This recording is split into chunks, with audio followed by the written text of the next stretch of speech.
Então, fazendo um resumo da oficina que tratou das penas pecuniárias hoje de manhã, os conselhos apresentaram dúvidas sobre as despesas, qual a melhor maneira de utilizar os recursos, quais despesas possíveis, como se adequar às técnicas, aos requisitos tributários. A Melissa explicou como o pagamento dos tributos, como fazer pagamento por PIX, várias despesas do dia a dia, várias modalidades do dia a dia do Conselho de como utilizar adequadamente para não ter problemas na prestação de contas, para fazer a prestação de contas de acordo com a instrução normativa. Inicialmente também foi falado a origem das penas pecuniárias. Das penas pecuniárias são uma alternativa à pena privativa de liberdade, que a pessoa paga um valor para, em vez de ficar presa. Esse valor é destinado para as entidades sociais e no estado do Paraná é destinado preferencialmente aos conselhos da comunidade. Então, o Conselho da Comunidade ele tem a preferência absoluta nas penas pecuniárias. O Conselho Nacional de Justiça determinou que a forma de recolhimento fosse por boleto, por depósito judicial, não pode ser recolhido diretamente para uma entidade. Qualquer pena pecuniária tem que ser recolhida por boleto e depois é feita a destinação. Mas no Paraná já é feito o Conselho da Comunidade pode fazer um plano trimestral de valores. As outras entidades não podem, devido ao protagonismo dos conselhos da comunidade. Quando foi feita essa instrução normativa, a instrução normativa 2 de 2014, já foi verificado o protagonismo dos conselhos. Desde aquela época já foi dada a importância dos conselhos, já foi constatado. Então era importante prover os meios de custeio, prover os meios de como o conselho ia exercer as suas atividades. E diante disso, os conselhos do Paraná tiveram essa preferência. E como foi dito, são recursos de natureza pública, então se aplicam os princípios da administração pública. Eficiência, publicidade, legalidade, impessoalidade, eficiência, saber gastar da melhor forma possível para poder atingir as finalidades do Conselho, para acabar não inviabilizando a sua continuidade ou não inviabilizar projetos. Foi ressaltado também na oficina que essas verbas públicas são um poder do Conselho da Comunidade, né, do Paraná. É um privilégio, é um poder, mas não é só um poder, é um poder dever, é dever utilizar dos recursos. Não pode deixar o recurso parado na conta, sem utilizar, sem apresentar projetos. Por vários fatores, né? O principal é o fator institucional do Conselho. Quando um Conselho não apresenta projeto, quando o Conselho não está conseguindo, às vezes não é porque não quer, porque teve alguma dificuldade, alguma coisa, não representa só aquele Conselho, representa todos. É como se os Conselhos não tivessem interesse. Por outro lado, quando o Conselho apresenta um projeto, isso aí é a mola propulsora para todos os outros. Para mostrar o interesse, porque senão fica mostrando que não tem interesse. Outras entidades sociais que não têm a preferência do Conselho falam, o Conselho não tem interesse, então vamos requisitar esse valor, vamos deixar o Conselho de lado. Então foi destacado esse papel institucional das penas pecuniárias dos conselhos. Não é um conselho individual, o conselho representa, quando ele faz um plano de aplicação, está representando todos os outros. Por isso a prestação de contas, que foi debatido os detalhes, tem que ser certa também. Quando faz uma prestação de contas errada, com inadequação, generaliza e dá incompreensões, inverdades sobre as atividades do Conselho. Essa oficina tentou padronizar todos esses gastos, deixar tudo de acordo, passar todas as orientações possíveis para a prestação estar de acordo com as normas do tribunal, de acordo com as normas do Tribunal de Contas, e poder facilitar para vocês que já têm esse trabalho, né, de conselheiros, já fazem esse trabalho excepcional, voluntário, para facilitar. E foi destacado a necessidade de transparência, sempre registrar tudo, não tem como presumir que vai saber. Infelizmente é um trabalho dobrado, tem que registrar tudo, para ter transparência. Esse é o requisito da transparência que é atendido. Por fim, também a gente acabou mencionando do ranking de participação, né? Parabenizamos os conselhos, a importância disso na prestação de contas, porque padroniza as prestações de contas também, para poder evoluir, para poder facilitar para o conselho, para mostrar que não existem irregularidades. Então, o ranking de participação na prestação de contas é essencial. Em síntese, né, foi isso, de modo geral, foi isso. A Melissa também destacou vários aspectos que o GMF está à disposição, o Centro de Apoio também está à disposição para, caso vocês queiram, tem muitos detalhes do dia a dia, a gente está continuando orientando. Em suma, foi isso, né? E ele agradeceu também a presença de todos, de estar aqui se esforçando para aprender, na capacitação, para trabalhar melhor, para desenvolver com mais facilidade esse trabalho excepcional dos conselhos da comunidade. Não é à toa esse protagonismo garantiu a preferência nas penas pecuniárias. Não é à toa, é dada a relevância do Conselho da Comunidade. Não é à toa que ele pode receber e deve usar esse recurso.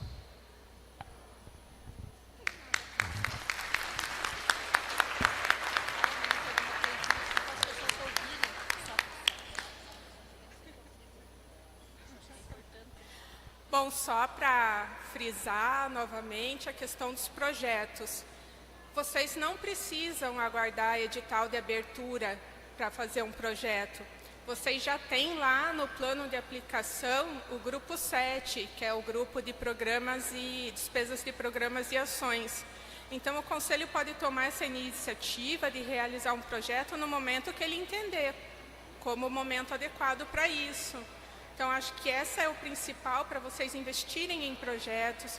Como o Nelson falou, se o recurso fica lá disponível, outras entidades podem se sentir no direito de usar esse recurso, quando essa iniciativa deveria vir de vocês, conselhos, né? Realizar essas atividades fins, que é para isso que vocês estão aqui. E para dizer que um bom planejamento gera uma boa prestação de contas. E esses 13, né, conselhos que ficaram com todos os quesitos pontuados, refletem e mostram isso. Então, um bom planejamento gera uma boa prestação e vocês vão colher os frutos do reconhecimento. Quem sabe no próximo evento a gente não tenha mais conselhos aqui, né? Muito bem. Bom, como ontem não foi possível, né? Então, o Nelson e a Melissa recebem, nesse momento, das mãos da Maria Helena Alreda, o troféu de lembrança desse momento tão especial.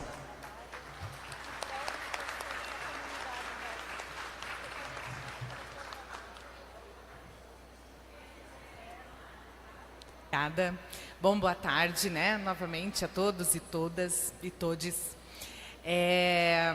A oficina, então, né, que tratou da metodologia voltada à pessoa pré-egressa, né? O que é a política de atenção à pessoa pré-egressa? Ela está dentro da política de atenção da pessoa egressa do sistema carcerário, prevista pela Resolução 307 do Conselho Nacional de Justiça.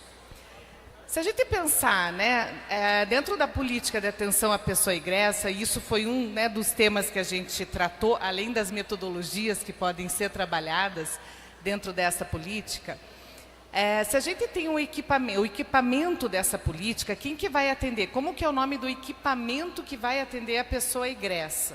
Se chama escritório social. O escritório social, ele vem, né, ele é implementado, e isso foi um outro tema abordado, né, rompendo já alguns paradigmas. Dentre eles, especialmente um paradigma inserido na mentalidade dos patronatos penitenciários. Por que ele rompe? Porque a ideia do escritório social não é o controle dos corpos, não é a fiscalização.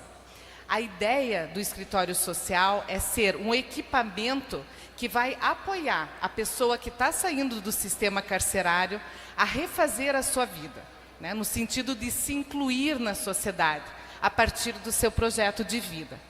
E, nesse sentido, um dos princípios do escritório social, um dos princípios mais valiosos do escritório social, é a adesão voluntária a esse equipamento. Então veja como ele não conversa, né, com a lógica, com a mentalidade inserida nos patronatos penitenciários. Puxa, mas aí alguém deve estar pensando aí, mas como que a pessoa vai aderir voluntariamente ao escritório social? Como que ela vai saber que existe o escritório social? Porque o vínculo do profissional que trabalha no escritório social vai se dar quando? No momento que a pessoa está quase para sair do sistema, né? No período ali de 6 meses a 1 ano que ela está, né, se preparando para sair do sistema carcerário. Nesse momento começa a ser feito o trabalho de construção de mapa da saída, um plano singularizado. Então, o objetivo, eu gosto muito de citar, talvez alguns psicólogos aqui, psicólogas, e não só, né, que conheçam o Carl Rogers. O Carl Rogers tem uma abordagem centrada na pessoa. E a ideia é isso. O plano singularizado, ele vem de uma abordagem centrada na pessoa. E não naquilo que o profissional pensa que a pessoa deve ser ou que ela deve fazer. Mas é a partir do sonho, do projeto que aquela pessoa tem para a sua vida, que o profissional vai trabalhar junto com essa pessoa, egressa do sistema carcerário. E nesse sentido, na oficina nós trabalhamos, apresentamos, não deu tempo de trabalhar de uma forma mais aprofundada, mas alguns instrumentais, né? Dentre eles, existe um diagrama, o Conselho Nacional de Justiça, no site do Conselho Nacional de Justiça, na parte do Fazendo Justiça, do programa que é uma parceria entre o CNJ e o PNUD, o Programa das Nações Unidas para o Desenvolvimento, tem uns cadernos de metodologia voltada à pessoa pré-egressa. Nesses cadernos, quem tiver, né, a curiosidade de ir lá, de ler, de buscar, vai ver que uma das ferramentas é o sociograma, né, e o sociograma que vem de Moreno. Porém, o sociograma muitas vezes é o instrumental mais complexo para a sua aplicação. Sem perder a complexidade e a seriedade, a profundidade, né, do trabalho junto com a pessoa egressa, no sentido de mapear com ela a sua rede de socialização, a gente apresentou um instrumental proposto por um psicólogo chamado Carlos Slusky, que é a rede social pessoal, que vai trabalhar dentro de alguns quadrantes da vida da pessoa essa rede de socialização, buscando identificar quais são os vínculos, qual a intensidade desses vínculos e qual a função desses vínculos na vida da pessoa, no sentido de ver se ela tem uma rede de apoio suficiente para a saída, ou se ela vai precisar de uma rede externa que venha contribuir com o processo dela de ressocialização, né? Então, esse foi um dos instrumentais. Outro instrumental apresentado foi o genograma familiar. O genograma familiar é uma ferramenta importante, ou genetograma, na área da medicina chamado também de genetograma. É uma ferramenta importante no sentido de não só o profissional compreender a história familiar daquela pessoa, mas da própria pessoa ter consciência da sua história familiar. Ter consciência de alguns padrões, muitas vezes disfuncionais, que acontecem em sua família. E aí foi apresentado 3 casos, 3 genogramas de mulheres que estão cumprindo pena privativa de liberdade em Piraquara, cujo o genograma pôde se identificar um padrão de uso abusivo de álcool e outras drogas. Isso vem de forma multigeracional, ou seja, em várias gerações. E muitas vezes pelo genograma a gente consegue identificar padrões de violência doméstica, padrões, muitas vezes, né, de alcoolismo, de dependência química, relações disfuncionais ou fatos que aconteceram na história daquela família que muitas vezes desencadearam um padrão de interação familiar que acaba causando disfuncionalidades para todos os membros daquela família, sendo a pessoa egressa uma dessas pessoas que está inserida nesse contexto. Então, o trabalho com o genograma ele é importante no sentido de explicitar, de tornar consciente para a pessoa aquele padrão do sistema familiar de origem, né? E aí, junto com o genograma, existe um outro recurso que, a partir do genograma e da família nuclear, a gente faz que se chama ecomapa. O ecomapa são quais os recursos externos da comunidade que aquela família já buscou. Como, por exemplo, assistência social, o CRAS, o CAPS. Então, a gente consegue mapear quais são os recursos que a família precisou buscar. Pode ser uma psicoterapia, não só em termos de políticas sociais, mas quais os recursos que aquela família já buscou no sentido de atender suas necessidades. Então, a gente apresentou algumas ferramentas, foi um en passant, a gente não conseguiu aprofundar, mas eu até a Maria Helena vou passar, porque no curso a gente já apresentou um QR Code de uma formação de aprofundamento desses instrumentais no primeiro semestre do ano que vem, numa parceria entre a FECompar, uma parceria entre a FECompar e o GMF, a gente já começar essa formação, esse aprofundamento em instrumentais para trabalhar com a pessoa pré-egressa e egressa do sistema carcerário. Então, a oficina se deu nesse sentido. E assim, eu acho que para finalizar e sistematizar algo que foi falado também, algumas dessas políticas fomentadas, né, inclusive pelo Conselho Nacional de Justiça, são políticas disruptivas, são políticas que rompem com uma mentalidade que já vem imperando por muito tempo e que, na verdade, nós percebemos que elas não estão trazendo o resultado esperado. E, nesse sentido, se a gente mantém essas políticas do jeito que está, muitas vezes, algumas políticas, há uma necessidade de um trabalho emergente com elas. Mas esse trabalho é o trabalho de bombeiro, é o trabalho só de apagar o fogo. O que a gente precisa é começar a formar parteiros, parteiros e parteiras. Parteiros e parteiras no sentido de fazer nascer o novo, de fazer emergir novas tecnologias, novas metodologias que possam, de fato, contribuir com a inclusão social dessas pessoas tão invisibilizadas e tão marginalizadas na nossa sociedade, que são as pessoas egressas do sistema carcerário. Então, todo o material da oficina vai ser, né, disponibilizado e a gente vai continuar, né, no processo de formação. Eu acho que, finalizando aqui, são políticas muito novas e vai depender de cada um de nós construir a moldura que vai se dar a essas políticas. Cada um, a partir do seu sistema de crenças, a partir do seu auto-paradigma, vai estar traçando, vai estar desenhando essas políticas que daqui 10, 20 anos vão estar aqui, né, no Brasil. E para isso a gente precisa ter lucidez, a gente precisa olhar esse desenho de fora. O que a gente está desenhando junto? O que a gente está desenhando todos os atores do sistema de execução? A gente vai trabalhar com uma metodologia de meta-designer. A gente vai ver o desenho que a gente está fazendo de fora, com lucidez. E fazendo aquilo que realmente cada um de nós precisamos fazer de forma colaborativa, né? De forma cooperativa. Então, acho que já até passei, né? É isso, obrigada.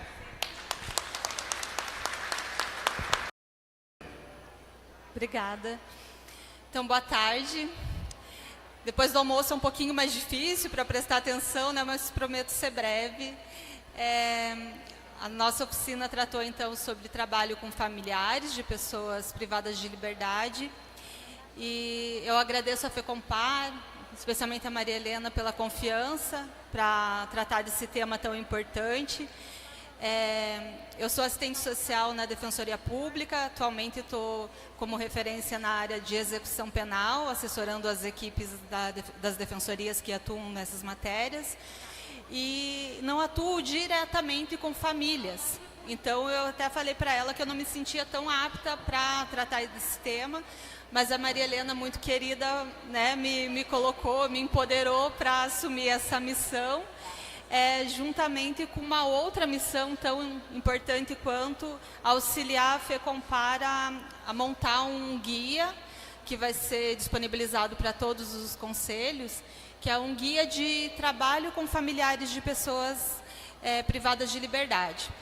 É um desafio gigantesco. Eu acho que é importante que a gente tenha em mente que não tem receita pronta para trabalhar com famílias em qualquer contexto, seja na área de saúde, da assistência social, e ainda mais com essa camada extra de vulnerabilidade que é o sistema, um rótulo, né, que é as pessoas que estão privadas de liberdade.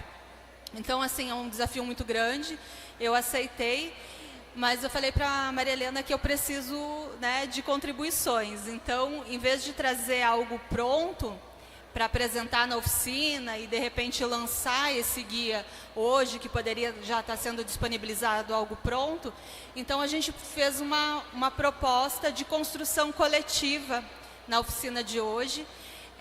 Então, foi isso que a gente trabalhou na oficina, trazendo alguns elementos que justificam a necessidade dos conselhos da comunidade assumirem esse papel de trabalhar com familiares, né, tendo em vista especialmente a não sobreposição de ações que já eventualmente existam com essas famílias no território, né, mas que dentro da especificidade do Conselho da Comunidade, né, dentro desse recorte de público-alvo, que é o familiar de pessoa presa, o que o Conselho pode fazer, né? Como eu disse, não tem receita pronta, vai depender muito da realidade de cada comarca, de cada município, de cada conselho, que tem de recurso, que tem de equipe.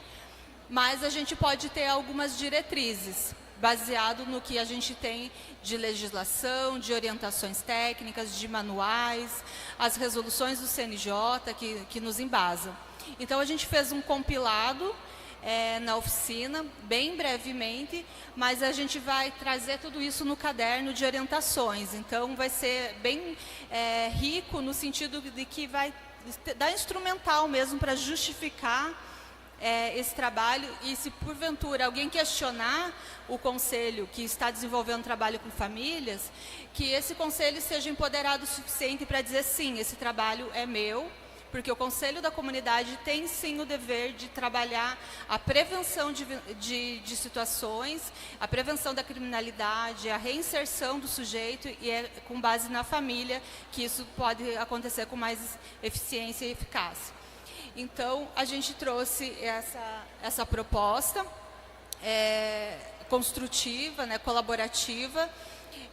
A nossa metodologia na oficina foi, então, um pouco de explanação, mas foi mais prática, no sentido que a gente trouxe 5 modelinhos de ideias, de projetos, e a gente se subdividiu em 5 grupos, que cada grupo trabalhou uma ideia de projeto. Então, foi essa a proposta. O grupo teve uma ótima adesão, a gente teve 90 inscrições, assim, fiquei muito feliz com a adesão, né, dos conselhos estarem interessados em discutir esse tema. Quem participou da oficina estava 100% presente, assim, a gente percebe no olho. Então, eu agradeço a todo mundo que estava. As contribuições das pessoas a esses modelos que a gente trouxe, né, como referência, apenas para iniciar a discussão, porque não daria tempo de fazer um projeto do zero, mas foi muito rico. Então, a gente trouxe algumas ideias e cada subgrupo trouxe valiosas contribuições para que a gente desenvolvesse e melhorasse o modelo de projeto. Como eu disse, não tem receita, mas se a gente tiver algo para não precisar iniciar a roda lá no município, a gente já, né, tem uma boa porcentagem do projeto iniciado. Eu não vou esmiuçar aqui, mas como esse guia vai ser lançado, né, e ainda tem possibilidade de contribuições, então eu lanço aqui para quem mais tiver interesse, que de repente não participou da oficina, nos procure a FECOMPAR para participar dessa equipe que vai então contribuir com o aperfeiçoamento dessa cartilha, né? Então, quem estava hoje na oficina já se inscreveu ali, né? A gente vai formar um grupo e depois todo mundo vai ter a oportunidade de fazer uma revisão, tanto no texto do guia, quanto nos modelos de projeto que a gente vai colocar como referência de forma consultiva, né?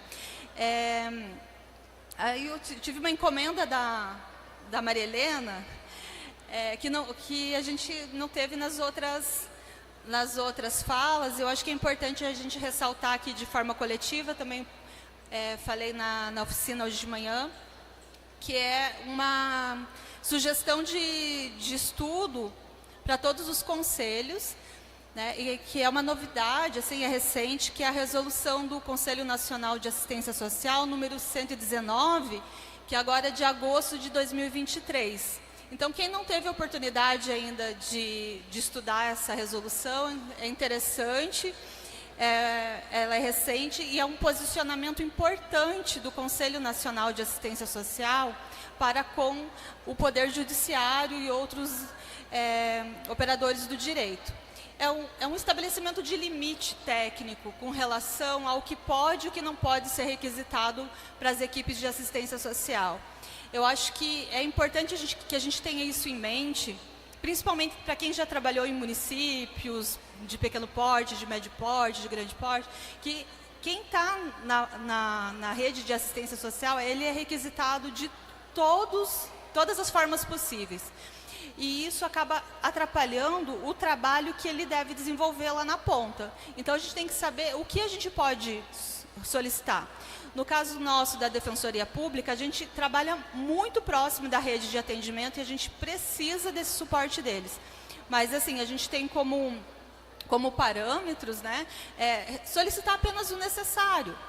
Não solicitar para que eles façam o nosso trabalho, mas, enfim, nos colocarmos como parceiros, né, como parte da rede e trocar ali informações necessárias para dar andamento no nosso trabalho, enquanto defensoria no caso. Mesma coisa se o Ministério Público precisar de informações da rede de atendimentos ou do Tribunal de Justiça. O que a gente não pode fazer é colocar para a rede de atendimento algo que é do Poder Judiciário, por exemplo, uma requisição de exame criminológico ou uma requisição de laudo que é incompatível com quem está na ponta desenvolvendo o trabalho direto com a família num CRAS, por exemplo. Então, isso é importante que os conselhos tenham conhecimento, por isso que a gente coloca como sugestão de estudo essa resolução, para que a gente trabalhe em parceria com a rede. A rede, tanto da assistência social quanto da saúde, é fundamental para o trabalho do Conselho da Comunidade. Para que a gente conheça, para que a gente reconheça, para que a gente fique parceiro, para que a gente evite sobreposição de ações e para que a gente trabalhe coletivamente essa família, né, visando sempre a reinserção do sujeito e a prevenção e redução da criminalidade. Então, assim, fica a dica de estudo. Eu acho que eu já passei o tempo, né? Mas, em síntese, foi isso. Sim, a FECOMPAR vai repassar o texto da Resolução 119 como sugestão de leitura. E acho que era isso da oficina 2. Agradeço a todo mundo que participou da oficina, quem se dispôs a contribuir ali na elaboração do guia. Acho que vai ser algo muito legal e que a gente vai continuar aprimorando, né? Não tem mesmo fim esse trabalho.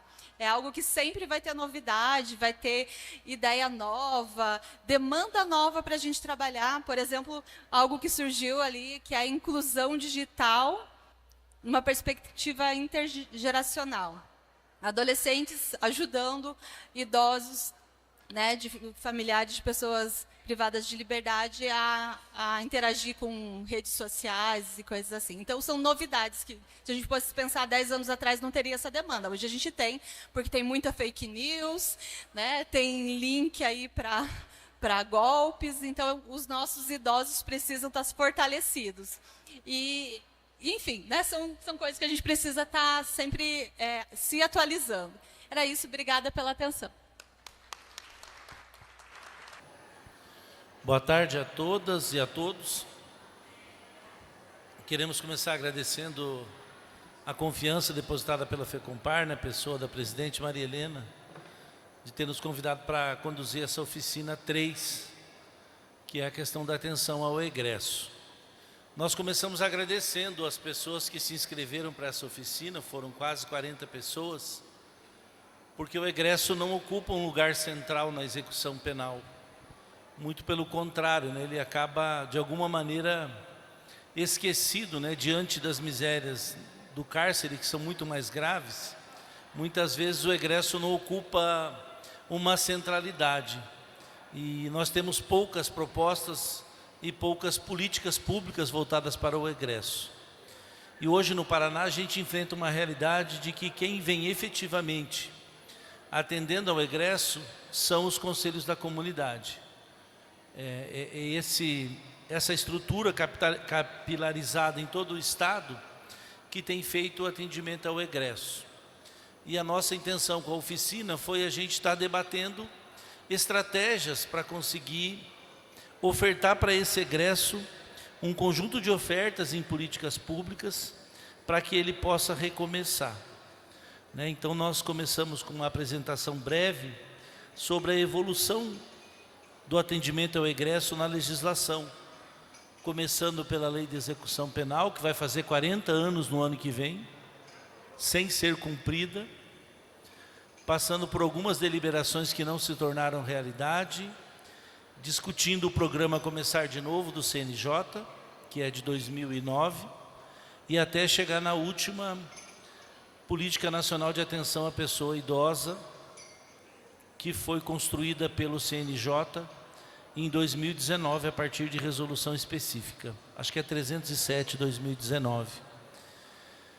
Em seguida, nós dividimos o grupo em 5 grupos e demos como tarefa que o grupo pensasse em 5 casos que nós construímos antecipadamente, eu e o Sandro, que relatassem situações de egressos.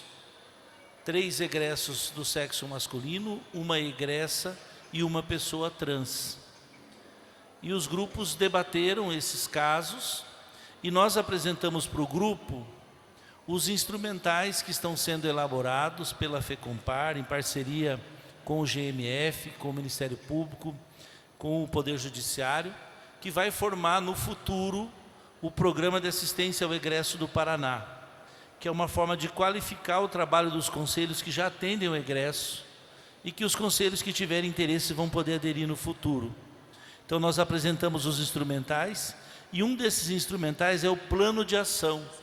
Depois que você acolhe o egresso, que é uma parte fundamental, receber bem, prestar atenção nessa pessoa, entender a história dela, não generalizar, não pensar que egresso é um rótulo que cabe para todos. Aí você vai conhecer toda a história, todas as dificuldades, as necessidades, quais são os problemas mais importantes que ela tem que atender, e você constrói um plano de ação. Nós encomendamos para os 5 grupos que construíssem um plano de ação para cada um desses casos. E aí, ao final, a gente fez a discussão de cada plano de ação. O que ficou muito claro para todos os grupos? Trabalhar com egresso é muito complexo, e é muito difícil, e é muito solitário. Então, uma das soluções é o trabalho em rede.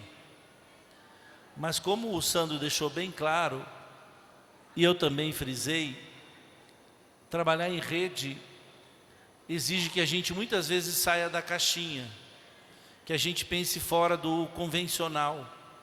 Porque quando a gente tem uma situação muito complexa, a gente não pode usar os mesmos recursos de sempre. Então, encaminhar para o CAPS não quer dizer que o CAPS vai atender. Não quer dizer que vai ser agendado o psiquiatra, vai ser agendado o psicólogo. Encaminhar para o CRAS ou para o CREAS não garante o atendimento. Encaminhar para a confecção do documento não garante que o documento vai ser feito. Muitas vezes o profissional, o conselheiro, tem que pegar o egresso pelas mãos e acompanhá-lo. Porque a vivência do cárcere é tão pesada, é tão violenta, o impacto na psique do egresso é tão violento que ele perde a autonomia. Dentro da unidade penal é dito a hora que ele vai ficar acordado, a hora que ele vai dormir, a hora que ele vai fazer necessidades, a hora que ele vai se alimentar. E quando ele sai, ele não sabe mais fazer nada por si. Então é um usuário que vai exigir da gente uma dedicação, uma empatia, um cuidado muito grande, sem correr o risco da gente moralmente julgar que essa pessoa se tornou dependente ou que ele não quer fazer um esforço próprio, mas muitas vezes não se trata de querer, mas sim da condição que ele tem. Porque no início da oficina também nós resgatamos o que é o egresso para o CNJ e quais são as consequências que fica para quem fica privado de liberdade durante um longo período. Então, as conclusões da oficina é que é muito difícil fazer esse trabalho. A gente precisa recorrer à igreja, a clube de serviços, SESI, SENAI, escoteiro, associações de bairro, nossos amigos, nossos vizinhos, nossa rede pessoal, em busca de solução para esses casos. A segunda conclusão que a gente chegou é que a gente não pode ver só as fragilidades e as fraquezas do egresso, mas também as suas qualidades, também as suas potencialidades, também as suas fortalezas. Porque todas as pessoas têm algo de bom. Todas as histórias, por mais tristes que sejam, elas deixam também fortalezas, elas nos deixam também na capacidade de perceber que alguém foi forte o suficiente para estar sentado na nossa frente, apesar de tudo que lhe ocorreu. E finalmente a gente refletiu com os grupos que os conselhos podem recorrer ao próprio coletivo de conselhos da comunidade, lá no grupinho da FECOMPAR. Os assistentes sociais podem recorrer ao grupo de assistentes sociais e de outros profissionais, que nós também temos um grupo na FECOMPAR, no WhatsApp, para que a gente não fique tolhido pela solidão e pelo abandono, quando a gente está diante do desafio de enfrentar as realidades que são trazidas para nós pelos usuários. Os 5 casos que nós distribuímos, ainda que sejam fictícios, foram feitos com recortes de casos reais. E por ali a gente já pôde ter uma ideia do quão complexo é trabalhar com esse pessoal. Mas a boa nova desse trabalho é que existe o Programa de Assistência ao Egresso do Paraná em processo de construção pela FECOMPAR, pelo GMF, pelo Ministério Público, pela Defensoria e outros parceiros. Então, em breve, os conselhos vão ter esse instrumento para trabalhar com os egressos. Esse instrumento vai prever contato do conselho com a penitenciária antes do egresso sair e uma série de outras ferramentas que vão facilitar esse trabalho. Então, foi um prazer imenso atuar como facilitador e um prazer muito grande contar com o Sandro, que é o coordenador nacional da RENAESP, que é a Rede Nacional de Assistência ao Egresso, e que vai falar um pouquinho como que foi para ele essa experiência da oficina. Muito obrigado.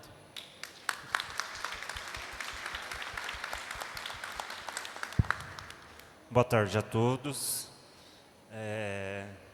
Me chamo Sandro, sou egresso do sistema, estou hoje como coordenador da Rede Nacional de Egressos do Sistema Prisional.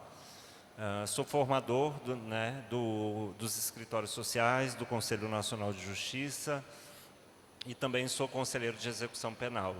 Acho que o único egresso conselheiro e ocupando hoje o cargo de presidente de um conselho sou eu. Faço parte no Conselho de Cuiabá como membro, estou como presidente substitutivo no Conselho de Várzea Grande. Então, nós estávamos falando sobre experiências exitosas, no caso de egressos. Eu sou uma experiência de um egresso que superou o cárcere, e hoje ocupo essa posição, em vários momentos, junto ao CNJ, Paula? A gente já esteve debatendo alternativas penais, monitoração eletrônica, e dizer para vocês a importância da participação dos egressos dentro dos conselhos de comunidade, não só como assistido, mas também participando, formando organizações, e a RAESP é uma dessas organizações, já apresentamos para a FECOMPAR, que faz com que o egresso e a família participe, então, dentro dos conselhos de execução penal. Como o Marco mencionou dentro da nossa oficina, é preciso compreender a invisibilidade da pessoa egressa, e as camadas de vulnerabilidade que essa pessoa tem. Também, além das camadas de vulnerabilidade, das especificidades de cada egresso. Cada egresso demanda de um atendimento, demanda de um encaminhamento, e não existe medicação e fórmula pronta para todo mundo. Então, quando a gente fala de atendimento individualizado, não é só atender de forma humanizada, é compreender a trajetória de vida daquele sujeito, de onde ele veio, onde ele está e para onde ele vai. Compreender tudo isso é uma demanda muito grande, né? Então, esse projeto da FECOMPART, fazer o atendimento dos egressos, vai demandar dos conselhos uma energia muito grande.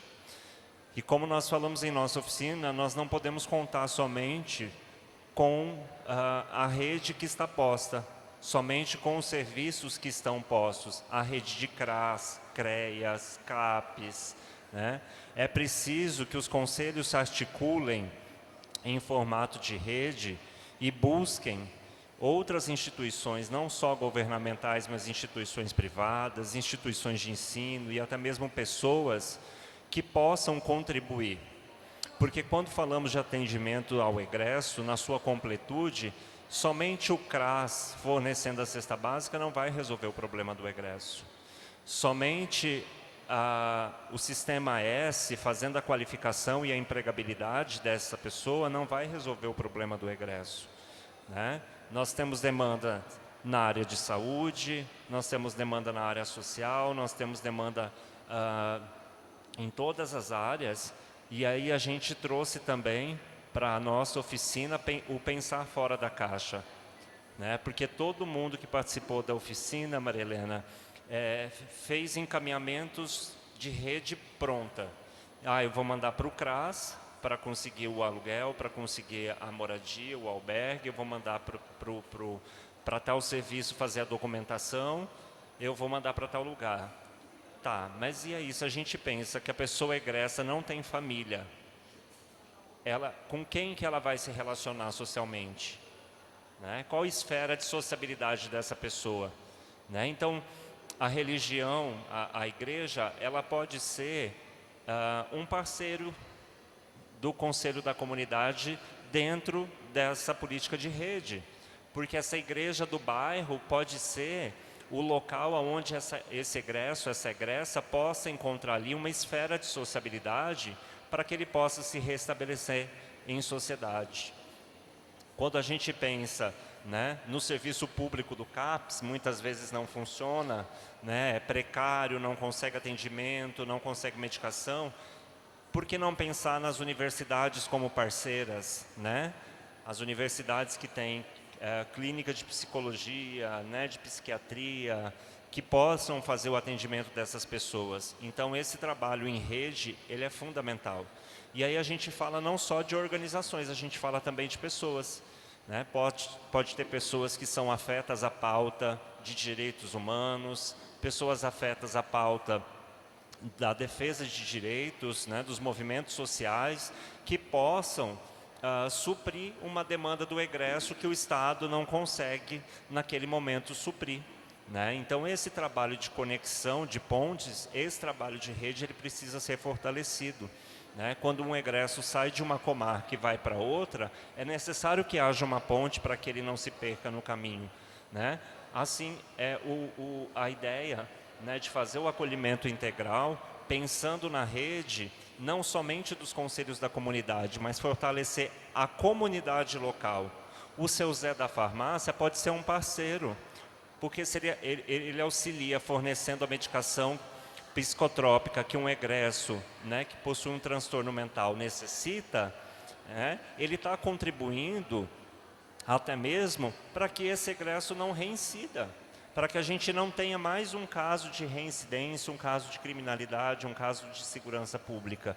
Então, a gente fala de todo um complexo, né, de toda a comunidade envolvida dentro, né, da atenção à pessoa egressa. Trazer a comunidade no atendimento ao egresso, pensando em atividades culturais, de esporte, lazer, é muito importante, né, mapear qual é a escolinha de futebol que esse egresso ou essa egressa possa frequentar. Né? Às vezes nós pensamos somente no egresso, mas talvez a demanda não seja para ele, é uma mãe que precisa da creche, então a gente precisa mapear a creche, ou uma escolinha, ou alguma atividade contraturno, para que essa mãe possa trabalhar né, enquanto a criança está sendo assistida. Então, a atenção à pessoa egressa, ela precisa passar por esse processo de rede para que a gente consiga atender essa pessoa né, rompendo esses ciclos de violência, de pobreza e de marginalidade que essas pessoas vivem, não deixando que elas, né, se permeiem novamente na reincidência e novamente ao retorno ao cárcere.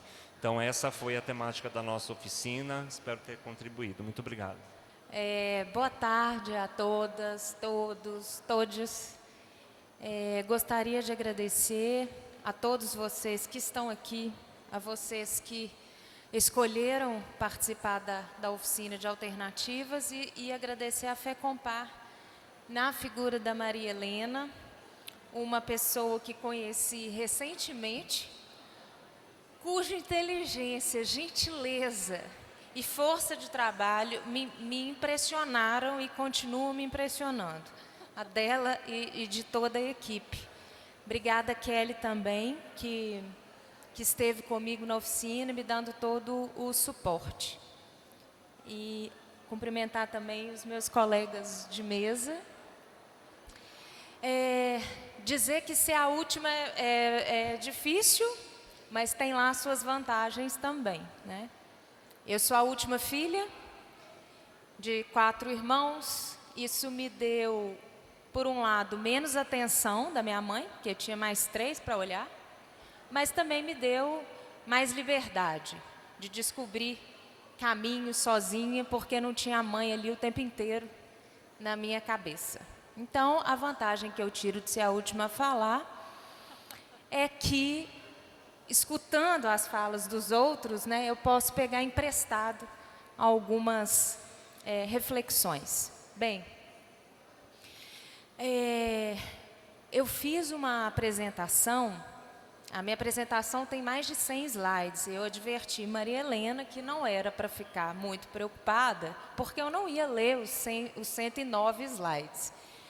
Mas eu quis fazer um apanhado de diversas fontes em relação às alternativas penais, do campo executivo federal, estadual, municipal, CNPCP, CNJ, material da FECOMPAR, do Ministério da Justiça, enfim. Então, eu recolhi um apanhado de informações para trazer um histórico das alternativas penais no Brasil, mais focado em relação ao papel do executivo estadual como fomentador das políticas no Brasil. E nesse percurso a gente fez uma reflexão como a mudança, né, das penas alternativas. Elas surgem como pena alternativa, depois passa a ser alternativas penais, encampando outros campos como justiça restaurativa, como a monitoração eletrônica e outros institutos. Uma mudança de paradigma também, né? No início, quando as penas alternativas eram trabalhadas dentro do Ministério da Justiça, existia uma comissão que depois virou uma coordenação, que depois atualmente é uma diretoria específica de alternativas penais dentro do DEPEN, da Senapem, que se chama DICAP, e uma mudança também de paradigma no que diz respeito aos fundamentos, né? Antes se dizia, pena alternativa é punir menos para punir melhor. E eu disse na oficina que hoje eu me arrepio ouvindo isso. Mas este era o argumento, na época, possível para convencer, né, o sistema de justiça e a sociedade de que pena alternativa não era impunidade. Depois, as alternativas penais passam a um paradigma de ressocializar. Vamos ressocializar aquele indivíduo que infringiu a lei, que cometeu um crime, uma infração, etc. e tal. E hoje a gente está no momento de discutir as alternativas penais não como ressocialização, porque todo mundo já está aí na sociedade, não tem ninguém dessocializado, né? Mas de uma restauração, não só do sujeito, não só psíquica, mas uma restauração social. É a sociedade quem precisa se abrir para o sujeito. O sujeito está lá, ele está socializado já, ele não precisa ressocializar. Então, eu acho que é um momento interessante, né? O governo federal ele tem uma série de desafios aí, mas tem buscado esse fomento e a gente discutiu no grupo algumas possibilidades em relação ao Conselho da Comunidade, no seu papel em relação às alternativas penais. Isso, na verdade, tomou uma força muito grande na discussão, porque, relembrando algumas falas que a gente teve aqui durante o dia de ontem, né? O doutor Rui falou a respeito dos papéis, né? Os papéis de cada um para fazer aquela ponte, né, entre o sistema de justiça e a sociedade. E aí discutiu-se muito qual era o papel do Conselho da Comunidade em relação às alternativas penais. É executar? É fiscalizar? Né? Então, e se cada um não está ciente do seu papel, ou vai fazer equívoco, ou vai fazer suplantar, né? Superposição. Bom, mas continuando a discussão das alternativas penais, discutimos também um pouco a diferença entre assistência e assistencialismo. A assistência é um papel do Conselho, mas cuidado com o assistencialismo. E aí, escutando a fala do colega Marco Antônio e do Sandro também, essa individualidade do sujeito em alternativa penal, que tem uma trajetória, muitas vezes, não muito diferente do egresso prisional. Aliás, muitas pessoas que estão em cumprimento de pena alternativa já passaram pelo cárcere, ou em processo diverso, ou naquele mesmo processo como preso provisório, né? Então, o sistema penal, seja ele alternativo ou prisional, o público, né, a seletividade do sistema capta mais ou menos as mesmas pessoas, mas isso não quer dizer que sejam iguais. Eu não posso atender uma pessoa que cumpre pena alternativa do mesmo jeito que outra, né? Cada sujeito é único.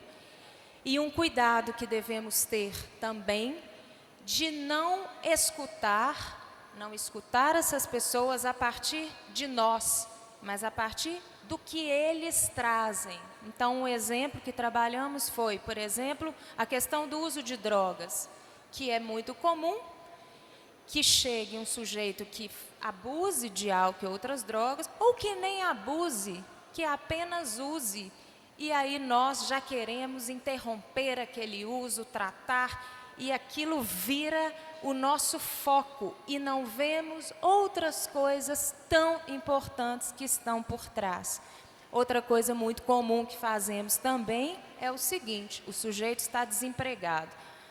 Começamos a oferecer várias coisas, é curso disso, toma, vai, e de repente o sujeito desiste e nós dizemos assim: tá vendo? Ele não queria. Nós não soubemos escutar o desejo que está dentro daquela pessoa. Agora, obviamente, muitas vezes para surgir o desejo, a gente tem que trabalhar antes com a necessidade. Está com fome, não tem onde morar, obviamente, então o campo assistencial, às vezes ele precisa vir primeiro, para depois surgir algum desejo, né? Mas a gente não quer só comida, quer diversão, quer arte, diversão, balé, como a vida quer, né? Então, também prestar atenção nas políticas culturais, né? Enfim, em relação também, eu fiz muitas anotações e meu papel já está uma bagunça, mas eu estou tentando retomar aqui o fio da meada. Outra questão que discutimos, que também foi colocado pelo Sandro, e ele tem muita propriedade para falar isso, é a composição dos conselhos, né? O que a LEP diz é uma parte, mas não precisa ficar só naquilo, né? ter pessoas que foram afetadas pelo sistema de justiça na composição ajuda grandemente no crescimento do Conselho, né? E não só pessoas que já passaram pelo cárcere ou familiares, mas também prestar atenção na diversidade, né? Se o sistema penal está cheio de pessoas negras dentro, eu tenho pessoas negras dentro do meu conselho, né? Eu dialogo com as políticas raciais, eu tenho pessoas LGBT, indígenas, enfim. Não é sair colocando por colocar, obviamente, né? Mas estar atento a isso. Por fim, nós trabalhamos também, dividimos o grande grupo em 4 grupos, e nesses 4 grupos fizemos o seguinte exercício. Primeiro, pensar uma ação que os conselhos já realizam hoje no campo das alternativas penais e pensar de que forma esta ação poderia ser melhorada. E depois pensar uma ação que não é feita hoje ainda pelo conselho e que poderia ser feita, né? E de que forma. Eu não vou colocar em detalhes aqui, vai ficar muito grande, mas 2 pontos chamaram muita atenção. Um é a realização dos grupos reflexivos para homens autores de violência, né, que Maria Helena colocou aqui, que 44 conselhos já realizam esses grupos e mais 29, né, virão a realizar. Então, é um tema que mobiliza muitos conselhos. E aí surgiram 2 ideias que achei muito legais. Uma é diversificar a realização dos grupos, trazendo outros atores para participar, né? Não ser só a equipe do conselho que realiza, mas atores diversos, universidade, do judiciário, da sociedade civil. E a outra ideia é abrir grupos de atendimento para as mulheres envolvidas na violência, né? Para tentar, de fato, romper esse ciclo. Um outro ponto que também tomou discussão, como eu disse no início, foi em relação ao papel dos conselhos em relação às alternativas penais, que não seria de substituir o poder executivo, né? Então, o conselho ele não tem que fazer a pena alternativa, ele não tem que executar e fiscalizar, né? Mas ele é um agente que complementa, que amalgama, que dialoga, né? E onde não tem a política de alternativa penal consolidada, como que o conselho poderia atuar? Surgiram 2 ideias. Aliás, a outra eu meio que falei. A primeira ideia seria dialogar, um diálogo mais direto entre a instituição que recebe a pessoa que cumpre a pena alternativa e o próprio judiciário, né? Não tendo que ser o conselho aquele que diz cumpriu, não cumpriu. E a outra ideia seria promover instâncias de diálogo e participação social, trazendo o judiciário, Ministério Público, Defensoria, outras organizações da sociedade civil, para pensar em como o Poder Executivo, seja ele municipal, seja ele estadual, como que o Executivo vai se organizar aos poucos, não vai ser de hoje para amanhã, mas como que aos poucos o Executivo pode se organizar para fazer a sua competência de acompanhar as alternativas penais. Os fundos municipais, né, que o Felipe falou ontem, né, a criação de fundos municipais, não para fundos municipais para a pena privativa de liberdade, né, mas para as políticas penais como um todo, abrangendo as alternativas penais, como uma das possibilidades também onde o Conselho pode atuar para fortalecer as alternativas penais e o diálogo também com a sociedade, né? se a gente escuta até hoje, né, que bandido bom é bandido morto, isso não vale só para quem está preso, isso vale para quem cumpre a alternativa penal também. Então, como que o Conselho pode ajudar na formação, na capacitação das entidades que recebem pessoas em alternativas, que muitas vezes têm preconceito, né? Como que o Conselho pode ajudar nesse diálogo, dissolvendo, minimizando esses efeitos perversos aí do preconceito em relação a esse público. Foi um pouco isso que a gente discutiu, tem mais coisa, mas eu acho que já deu. Mais uma vez, agradecer a oportunidade de estar aqui.